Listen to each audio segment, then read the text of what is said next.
how men view sex depends on how obsessed they are with sex, how obsessed they are, right?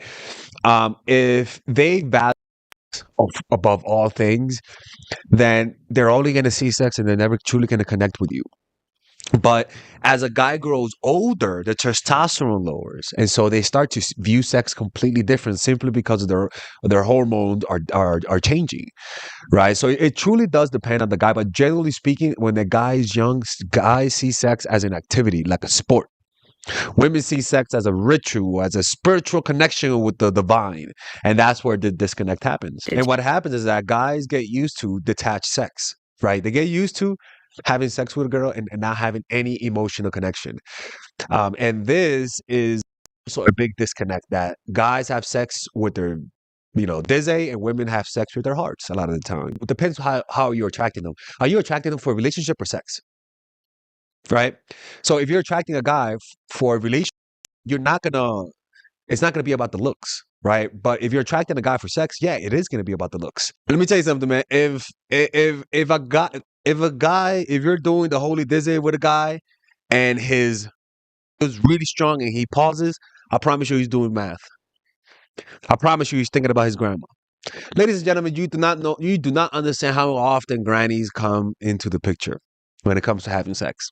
Now, grannies come not because you want to think of granny, but because granny is more of a, how can I say this, a regulatory system that guys have to control the amount of hardness that the guy has. It depends, right? If they have no emotional connection, yeah, we're going to be doing some math, right? But if they love you, what they'll notice is that you start, right? Eye contact, in my opinion. Guys release oxytocin through eye contact and through having a sense of connection with the person. So, in my opinion, that's why the testosterone lowers the more you start loving the person. And so when the testosterone lowers, I think testosterone. Don't get me, please, wrong. I know some of you guys will. Testosterone is what do you call when two things don't go together? I don't know. Antithesis to that. The point is that too much testosterone causes a guy to not have that type of emotional connection. It's more of a physical thing. Testosterone has to lower for the guy to feel those lovey-dovey, fuzzy feelings. Sex, yeah, almost like a drug, where you're not the person is not even there. You are literally a drug. Your poom poom is a drug, and I'm not looking at anything else but the drug. And so you can see how there's an opaque screen of division between you and the person because you're just so obsessed with sex. Obsessed. Men who are obsessed are toxic, in my opinion. It's so unconscious though, and usually single parent households the most obsessed men on the planet, because without a dad, you can't instill the discipline in that boy to say, "Yo, calm your hot ass down, calm down." Like the dad gives that discipline. But for example, if the guy is only raised with his dad, he'll have too much discipline, similar to a military kid, right? But no love, right? That's why it's important to have both.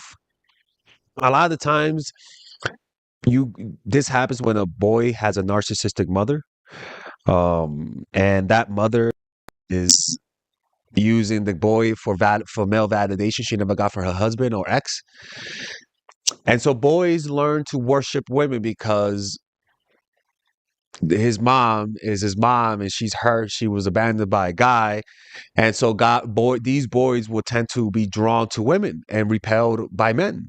And so they're the type to have a lot of female friends and not a lot of male friends, right? It's the opposite, right? With women who have a lot of male friends but don't have a lot of female friends, right? It says sex obsession, like an addictive personality, a person who is alone a lot, who doesn't have any perspective, who generally alone a lot. Guys who are alone a lot get addicted to porn. And a lot of the times that porn addiction creates an objectification of women. That it's very hard for a guy to see a woman for how she is. And once the guy actually gets to know an actual woman, he'll feel disenchanted because who he sees women to be is in his mind and is not even touched with reality. She burps, he gets turned off by her because he just doesn't know that this is a fucking human. So much objectification in his mind that he cannot connect with that person. So it's almost like how a man views sex truly does depend on his attachment style. Yes, most guys will view sex superficially. superficially, at least in the beginning. But as they get older, testosterone lowers, and hopefully that guy is not bitter enough and broken from his job that he's able to see women for who they are and appreciate them. All right, ladies and gentlemen, if you guys ever want to learn how to use your feminine energy to influence people, learn how to use your masculine energy to become more assertive, and also learn how to blend both energies to improve your dating life, your spiritual life, honestly, your relationship life, your family life, your career life, this is the course for you. If I had to make a course for my nieces, I have two nieces, one is 8, 19, and one is 14, 15. 16. Holy shit. Oh my God, he's a bad fucking uncle. He's a bad uncle. Get him. Shut up, Melissa. You should get this course, right?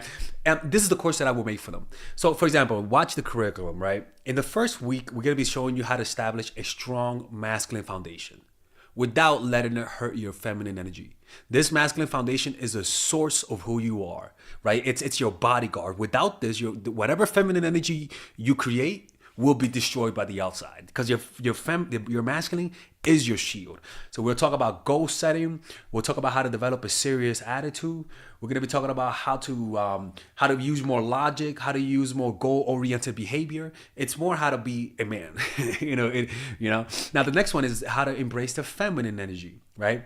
This one would teach you about how to minimize excessive masculine traits, developing self-awareness, healing abundant feminine energy, regulating your emotion, mastering voice qualities and facial expressions, surrendering control, and allowing pain to be felt. This is honestly, this will supercharge, like Kaioken, your masculine energy. After that, we have femininity in the workplace, and how to be feminine in the workplace without letting people take advantage of you, and the nuances of how women of power should behave versus women who are subordinates in the workplace, and even the dress code. This is based on psychology, people. It's kind of insane. I'm actually excited about this one. The next week, we talk about navigating the labyrinth of male and female friendship, and this a lot of women find confusing, so we talk about that. And how to identify envious friends, how to identify the good friends, how to keep male friends, and how to keep female friends. Week 5, we talk about how to release the burden of the past and stop and destroy mental projections. This is actually really powerful. And then week 6, we talk about how to increase your observational power so that you can read people better. And we have a bunch of bonuses. The course starts at $99, and you guys can pre-order the course today at $69 before it goes out. If you're watching this, most likely I'm in the meditation retreat, so most likely I will be praying for all of you guys. And just click on the description down below of the video. Right there, you'll see it, and you can pre-order that course. It's gonna be out by the end of next month or the beginning of February of March. One of the two, people, because I have a 10-day retreat to do, and I want to finish the course after the retreat, because I think the ideas are gonna be so much better. All right, man. I'll see you guys later. Pre-order, man. I'm closing the channel.